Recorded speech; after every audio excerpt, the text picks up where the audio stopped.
Donc, et dans les pays où le religieux est quelque chose qui est très important, c'est un référentiel donc très important, la question des femmes est doublement présente parce qu'il y a une imbrication, je dirais, des patriarcats, il y a la précarité économique, les problèmes politiques, etc., sociaux, et puis le référentiel donc religieux qui discrimine doublement les femmes. Donc je reviens sur cette thématique parce que c'est justement au nom du religieux qu'on discrimine les femmes. Et donc quand on discrimine les femmes, on discrimine toute la société.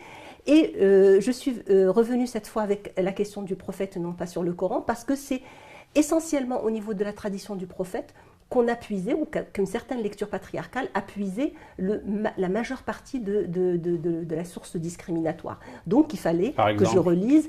Écoutez, il y a plusieurs hadiths qui reviennent et qui sont toujours, chaque fois qu'on parle d'égalité, chaque fois que, regardez dans le code de la réforme aussi, il y a une absence, c'est-à-dire que le Coran parfois est silencieux, ou bien il est égalitaire et on omet de le citer. Et on cite des versets qui sont discriminatoires envers les femmes, alors qu'il y a d'autres versets qui sont complètement égalitaires, d'autres hadiths. Et donc, celui qui me vient à la tête, c'est celui de déficiente en raison et en religion, pour justement justifier une inégalité qui doit être structurelle, une inégalité voulue par Dieu. Et moi, je critique énormément donc cette tradition parce que j'estime que le prophète a été à l'encontre justement de cette pédagogie inégalitaire. Il a voulu justement semer c'est-à-dire